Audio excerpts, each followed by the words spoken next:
الحمد للہ وحدہ والصلاة والسلام علی من لا نبی بعدہ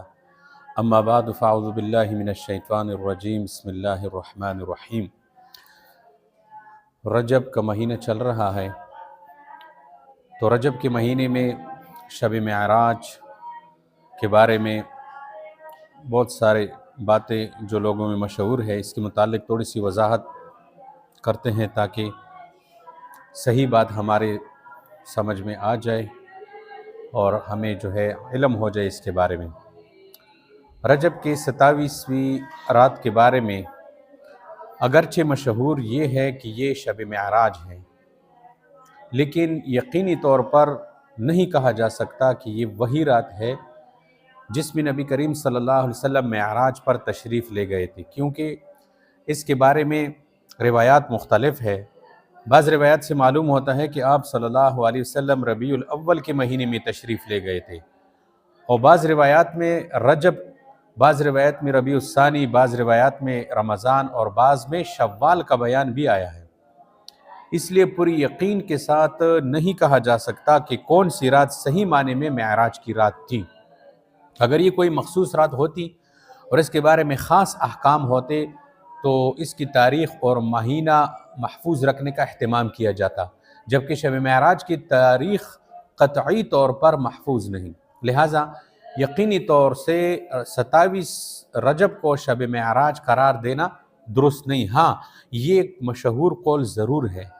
تاہم اگر اس کو متعین مان بھی لیا جائے کہ معراج 27 رجب کو ہی پیش آیا تھا، اور یہ بھی واضح ہے کہ یہ ہجرت سے پہلے کا واقعہ ہے، اور اس واقعے کے بعد تقریباً 12 سال تک آپ صلی اللہ علیہ وسلم دنیا میں تشریف فرما رہے، لیکن اس دوران یہ کہیں ثابت نہیں ہے کہ آپ صلی اللہ علیہ وسلم نے شب معراج کے بارے میں کوئی خاص حکم دیا ہو، یا اس کو منانے کا اہتمام فرمایا ہو، یا اس کے بارے میں یہ فرمایا ہو کہ اس رات میں شب قدر کی طرح جاگنا زیادہ اجر و ثواب کا باعث ہے۔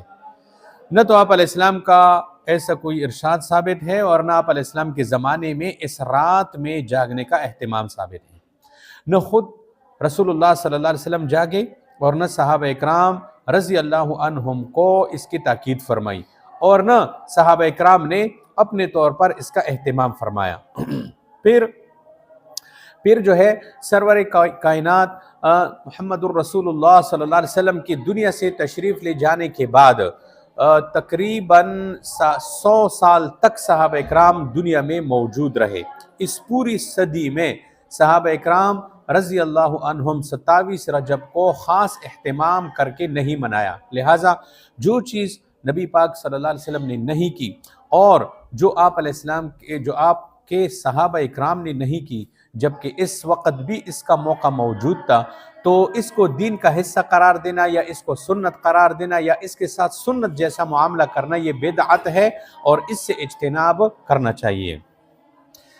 رجب کا مہینہ حرمت والی مہینوں میں سے ہے، ان مہینوں میں عبادات کا ثواب زیادہ ہے، البتہ رجب کی مہینے میں تخصیص کے ساتھ کسی دن روزہ رکھنا یہ صحیح حدیث سے ثابت نہیں ہے، لہٰذا 27 رجب کو تخصیص کے ساتھ روزہ رکھنے اور اس رات شب بیدار رہ کر عبادت کرنے، لوگوں نے مختلف قسم نمازیں جو ہے اپنی طرف سے نکالی ہے، مثلا صلاۃ الرغائب، ٹھیک ہے، وغیرہ، اس کا التزام درست نہیں ہے، اور اس کی جو فضیلت پھر عوام میں جو ہے مشہور ہے کہ اس روزے کا ثواب 1000 روزے کے برابر، یہ بھی درست نہیں ہے۔ اس لیے اس دن کو روزے کو زیادہ جو ہے ثواب کا باعث، یا اس دن کے روزے کے متعلق سنت ہونے کا اعتقاد، یہ صحیح نہیں ہے۔ علماء اکرام نے اپنے تصانیف میں اس کی بہت تردید کی ہے۔ علامہ حافظ ابن حجر عسقلانی رحمۃ اللہ علیہ نے تبیین العجب بما ورد فی فضل رجب کے نام سے اس موضوع پر ایک مستقل کتاب لکھی ہے، جس میں انہوں نے رجب کے متعلق پائی جانے والے تمام موضوع اور ضعیف روایات کو ان پر جو ہے محدثانہ کلام فرمائی ہے۔ تو اس لیے اس مہینے کے اندر مثلا اگر کوئی جو ہے کسی کے روزہ رکھنے کی جو ہے وہ دن تھے مہینے کے اندر، مثلا پیر جمعرات کو روزہ رکھتا تھا کوئی، اور اتفاق سے 27 رجب کو پیر یا جمعرات آ جائے، تو ایسے شخص کے لیے اس دن پہ روزہ رکھنے میں کوئی حرج نہیں ہے، اور ایسا شخص صرف نفل روزی کی نیت کر کے ہی اس دن روزہ رکھے، نہ کسی اضافی فضیلت کی نیت سے۔ تو لہٰذا یہ مختصر سی جو ہے شب معراج کے متعلق، خصوصاً 27 رجب آ رہا ہے، اس کے متعلق کی تھوڑی سی تفصیلات آپ حضرات کے سامنے عرض کر دی۔ سب سے